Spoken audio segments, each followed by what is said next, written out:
Hi, everyone. It's great to have you here. I'm Teresa Youngkin, and I am passionate about helping healthcare leaders stay ahead of the curve when it comes to technology. Now, it could be as simple as simplifying IT concepts into business or just helping you stay ahead of the curve by giving you knowledge and practical applications. So, whether you're struggling with data initiatives or just trying to make informed decisions about new technology or just dealing with the constant change in the market, got you covered. Now, for those of you that joined us for the previous weeks on this series on generative AI, welcome back. And today we're going to take a deeper dive into the exciting world of generative AI. So, we're going to be talking about AI and business process engineering and business operations, as well as the ethical considerations around this topic. And we're going to do this a little bit differently this week. And if you hold on for just 1 second, we will get started. All right. I thought I would change it up just a little bit for you guys. All right. So let's get started. Well, let's harken back to a time in the 1990s. And that is when we had so many new things happening, right?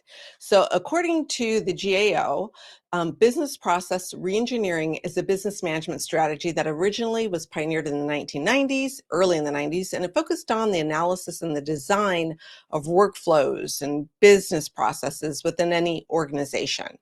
Now, uh, BPR or business process reengineering was there to help organizations fundamentally rethink how they do their work in order to improve customer service, cut operational costs, and become world class competitors. And so in the 90s, right? Technology was really transactional and was very much communications based. And that brought us new business speak like outsourcing and just in time, cutting edge, and thinking outside the box, right? So, just the need to create these efficiencies and workflows led to many companies streamlining operations and adopting robotic, and many times, when they adopted like robots or robotic processes, this came at the cost of the employees. So when you think about it, it sounds like many of the conversations that we're having today in our own organizations. So fast forward to 2022 and welcome to the AI revolution, right? So ML and AI have been around for many years, but it's never had real public adoption until OpenAI released ChatGPT back in November of 2022. So we're coming up on a year. We're about three quarters into this. Now, today, we stand at the cusp of another revolution and we're powered by artificial intelligence. Now, as we invest in AI analytics for competitive edge, it also comes with some ethical challenges, and it's really important that we think about these challenges that are coming about. So, in a recent article that I read on LinkedIn, Sunil Paul described many areas of AI as being used for different things like predictive analytics and supply chain management, enhanced decision support in the financial sector, customer experience, right? We're hearing a lot about customer experience, using NLP and AI powered chatbots. And there was this great study. There was a project done at Michigan State University at their credit union, and they had a chat bot called Fran. And Fran resolved 81% of the queries in the very beginning. Not less than 2 years later, after the implementation, her resolution, or Fran, I don't know if Fran's a guy or a girl, Fran's query resolution, the rate was at 98%. So that shows that there really are efficiencies that get built in, and it is learning. And, we've got to also think about, right, cybersecurity providing real-time identification of vulnerabilities that are coming around. That's a big speak right now, big talk around what it can do to help us with cybersecurity. Now, in the past, right, business process engineering often meant layoffs, and efficiency can come about, right, at the cost of human livelihood.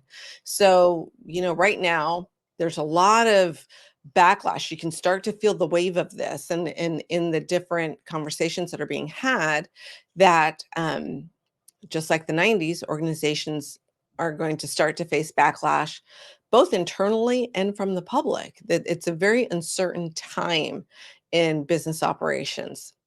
So, to quote Carl Sagan, To know your future, you must know your past. And with AI driven analytics, brands can gain deeper insights into what Gen AI is designed to do. And so we can point to many different business functions that can be improved, right? Resource allocation, better business intelligence. Like I could go on. At the end of the day, when we think about AI, it's about like automating, optimizing, and revolutionizing without human cost associated to that. If we're going to look to our future, we must remember our past and the backlash that we got. So, even with all the great benefits of reengineering, at the end of the day, the goal is to balance automation with human interactions. So, let's talk about some of the hard questions, right? Um, you know, how do we address data privacy? If we de-identify data, can the AI learn to re-identify the data? These are real questions that we have to ask, especially in healthcare, where de-identified data supplies so much of our ability to innovate and to move forward. And we have, and it's really important that we also explain that what an AI driven analytic is to other humans, right? Not to other people in our organization, to our leadership, to our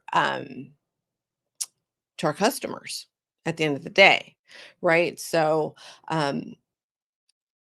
humans really do need to know like why the AI generated the output that it did. Like what data is informing the model. And that really is tied right back to what I've talked about many, many times around biased algorithms and unclean data that's being fed in or non-biased data. So really important that we understand what's happening, what's informing the model so that we can course correct. We still have to have that human intervention in there. And the last thing is really just ensuring AI transparency. This is a really hard question, right? Because we can extract those granular insights from customer data, like down to how many times I click, when do I click, how do I click, what do I like, what do I not like, my selections, things around, let's say, like Spotify or Netflix. Um, we can generate and the AI can generate something called sentiment analysis, meaning that it starts to understand like your preferences just in the way that you choose and the way that you click, right? From all that data dust that we leave behind every time we go on. So, as organizations, we have to ask a hard question. How do we avoid emotional manipulation? Where's the line? Should we even tolerate that? These are those hard questions that we need to answer inside when it comes to our business processes. Next, we do have an ethical opportunity now with AI. We learned from the past and we can't forget those lessons that we've learned.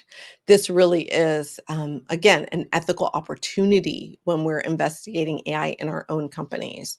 So, is it time to pivot from the traditional middle manager, right? Those operations managers, reinventing the positions because they have a very unique place where they are both involved in strategy as well as execution, right? They have the ability to see both sides of the coin.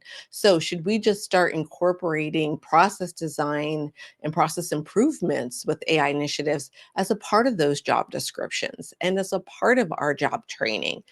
Make it a goal for the next 2 years for those managers who feel like they may be pushed out of the workforce. Again, we're also going to talk about, right, how many people are just sitting in their jobs just waiting to quietly quit because they're not challenged. They're afraid of what's coming next and they're just holding on to their job. They're almost at the end of their careers.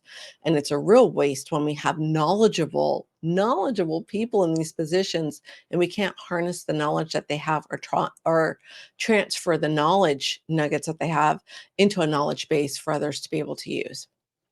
So, another thing that I always look at too is where are we talking about when we have workforce that are boots on the ground, right? Many times people feel that's kind of low value work, but it's not. Again, they're the ones who understand where improvements can be made in workflows and where are the processes that can be developed to assist with enterprise cognitive computing initiatives. Think about this, right? Do you remember we talked about cognitive offloading? Again, people are thinking about where can I improve processes so that people can work at the top of their licenses. Another great opportunity to develop a different kind of workforce than we've had before. I get excited about it because it really is exciting to me.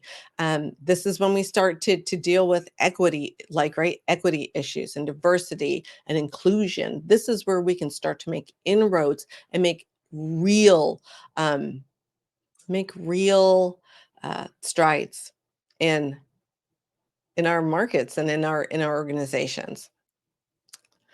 Lastly, at the end of all this, I think that the rise of AI has profoundly been a mixed blessing, and I do agree with Malcolm Gladwell. This quote is up here, and I think that it's really, really important that we think about this, right? Malcolm Gladwell says, "I think the rise of AI as profoundly mixed is a profoundly mixed blessing.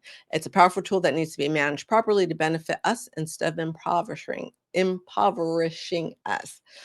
So I think about things like the GPS, right? We no longer know how to read a map. We just trust the GPS. Can you remember when they first come out and people were like driving the wrong way and ignoring signs and driving into lakes, different things like that. And we have to make sure, again, that we remember the lessons of the past. We bring them back. I know these are simple examples, but sometimes the easiest way to explain something is the simplest way to do it. So I just encourage you to explore more about AI in your business and in the ways that are always undergirded by efficient, humane, and just business processes.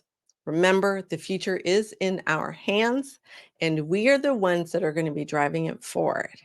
We must always think about our fellow humans above and beyond mostly all our technology. All right, that's it. I'll be back here next week. I'll give you some more, really kind of a deeper dive into business processes and operations and the use of AI in the workforce right now. All right, we'll see you here again next week, and we'll continue this discussion on generative AI in healthcare, in business, our world. All right, bye. Oh, and by the way, let me know if you like the format. See ya.